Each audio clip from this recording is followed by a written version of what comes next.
इंसानियत को खत्म नहीं होने देता।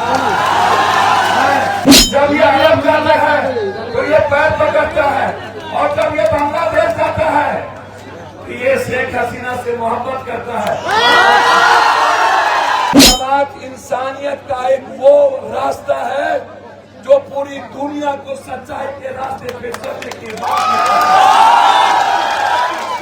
पप्पू यादव को वक्त की लड़ाई लड़नी होगी।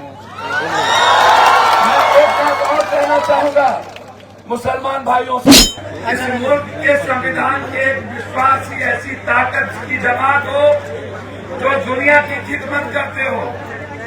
आप अलग नहीं हो, आप हमारे खून में हो, हमारे जज्बात में हो। मैं बार बार कहता हूं कि मोदी साहब, मुगल इस मुल्क में दुनिया में सबसे ज्यादा शासन भारत में किया, तब यह मुल्क और हमारा सनातन और हमारा हिंदू कभी खतरे में नहीं था। मोदी जी, अंग्रेज ने जब हम पर राज किया तब इस मुल्क के सनातन खतरे में नहीं थे। मोदी जी, नेहरू जी से लेकर गांधी, सुभाष चंद्र बोस, भगत सिंह, अशफाकुल्लाह, अब्दुल हमीद जैसे, मौलाना आजाद, डॉक्टर राजेंद्र बाबू, झांसी की रानी, चंद्रशेखर आजाद जैसे लोगों ने, मनमोहन सिंह जी के समय तक जिसने इस मुल्क को बनाया और मुल्क की हिफाजत में संविधान से चले, तब तक इस देश का सनातन और हिंदू खतरे में नहीं था। लेकिन मोदी जी जब से 11 साल से आप आए, तब से ये मुल्क का हिंदू खतरे में क्यों पड़ गया।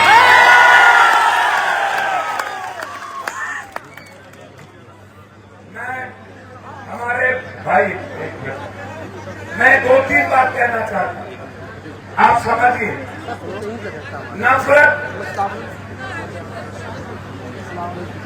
इन्हें मुसलमान से नहीं,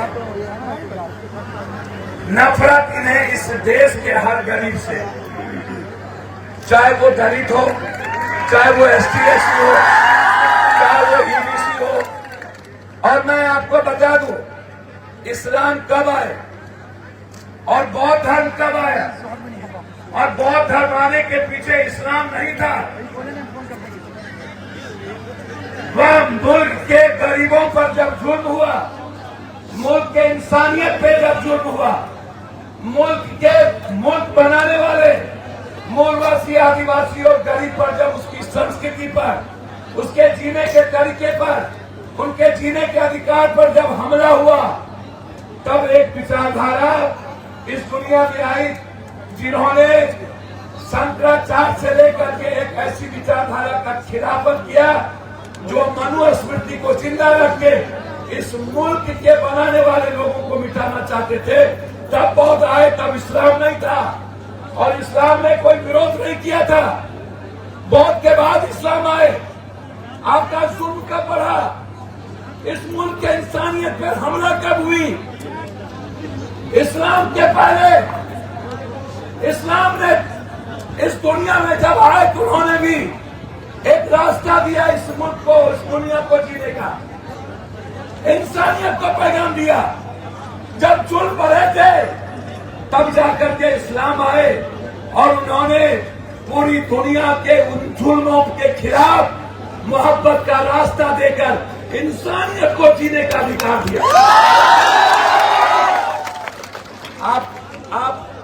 आपसे मैं एक बात बता देना चाहता हूं। अभी हमारे कोई मित्र कह रहे थे, मैं आपको 2-3 बात वाकया बता दूं। एक बड़ा वाकया, जब ये कोरोना के समय जमात के खिलाफ इन्होंने नफरत पैदा करने की कोशिश की, साध के खिलाफ इन्होंने एक सवाल खड़ा किया। मैंने उस वक्त भी कहा था, ये मुसलमानों के दुकान पे, चाय के दुकान, सब्जी के दुकान, केला के दुकान, पान का दुकान, दूध के दुकान, परचून के दुकान पर आप नफरत पैदा कर लोगे, आप थूक फेंकवा दोगे। लेकिन मोदी जी, जमात के बारे में आपको जानना है तो आप दोभार से जानिए। जमात इंसानियत का एक वो रास्ता है जो पूरी दुनिया को सच्चाई के रास्ते पे चलने के बाद को गिरफ्तार नहीं करना था, ये जमात के खिलाफ नहीं थे। ये मैं आपको बता दूं, इनसे इन्हें नफरत करवाना था इस देश के मुसलमानों से। ये मुसलमान का कुछ नहीं बिगाड़ सकते, ये सनातन का भी कुछ नहीं बिगाड़ सकते, ये संविधान का कुछ नहीं बिगाड़ सकते। यदि इन्हें मुसलमान का बिगाड़ना होता तो जब ये जाता है गल्फ तो ये भीख मांगता है, जब ये अरब जाता है तो ये पैर पकड़ता है, और जब ये बांग्लादेश जाता है तो ये शेख हसीना से मोहब्बत करता है, और जब ये हमारे मुल्क में आता है तो हमारे ही संविधान मानने वाले और देश बनाने वालों से ये नफरत करता है। इसे नफरत मुसलमान से नहीं है, इन्हें मुसलमान को सिर्फ एहसास करवाना है। ये मैंने कई बार देखा, एक बार नहीं। जब ये बात करता है पसमानदा और पिछड़ों की, मैंने इनसे पूछा यदि आप पसमानदा और पिछड़ों की बात करते हो तो आप मुझे एक बात बताओ, आप जब कह रहे थे फटोगे तो फटोगे, आप शेख सैयद पठान खान को छोड़ के जो मुसलमान है वो, उस पर मैं ये बात नहीं कर रहा हूँ। जब आप इस मुल्क में सब्सिडी मुसलमान का खत्म कर रहे थे तो आप लिख देते शेख सैयद पठान खान को छोड़कर, हम इस मुसलमान की बात नहीं कर रहे हैं। जब IMM के सारे पैसे किशनगंज मुस्लिम यूनिवर्सिटी का ले रहे थे तब आप कहते कि पसमानदा मुसलमान पिछड़ों की बात मैं नहीं कर रहा हूँ। जब आप मस्जिदों पर पर्दे ढक करके जिस वक्त आप छत पर और सड़कों पर नमाज पढ़ने की बात आप बंद कर रहे थे तो आप कहते कि हम पसमानदा और पिछड़ों की बात अलग कर रहे हैं। जब आपको कहा गया सीधा सीधी कुंभ के मेले में मुसलमान का नहीं लगेगा दुकान, तो आप सीधा कहते कि सैयद शेख पठान का मुसलमान नहीं लगेगा, पिछड़ा का लगेगा। तब आपको याद नहीं आई, आपको याद नहीं आया कब्रिस्तान और शमशान के वक्त, आपको याद नहीं आया NRC के वक्त, आपको याद नहीं आया तलाक के वक्त, आपको नहीं आया याद जब आप इस मुल्क में वक्त की बात कर रहे थे। ये वक्त क्या है?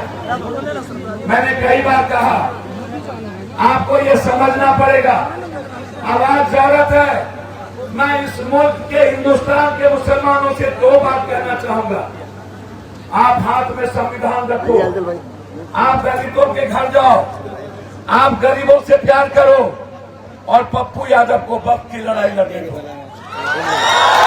मैं एक बात और कहना चाहूंगा मुसलमान भाइयों से, सदर में कई ठो मुसलमान MP है, 233 मुसलमान गैर मुसलमान MP ने वक्त के पक्ष में वोट डाला है। इस देश का अधिक संख्या जो मोहब्बत करते हैं संविधान से, वो वक्त के बिल के खिलाफ खड़ा है। आप ही नहीं, इस मुल्क का एक एक लोग खिलाफ में खड़े हैं। इस मुल्क के लोग नफरत नहीं चाहते हैं। जब तक पप्पू यादव जैसे लोग इस मुल्क में है तब तक अपना खून देगा, इंसानियत को खत्म नहीं होने देगा। मैं आपका खून हूँ, मैं आपकी परछाई हूँ। अल्लाह हमेशा आपको खुश करे, हमेशा इस्लाम के राह पर चलिए, कुरान को मानिए, हदीस के साथ आगे बढ़िए।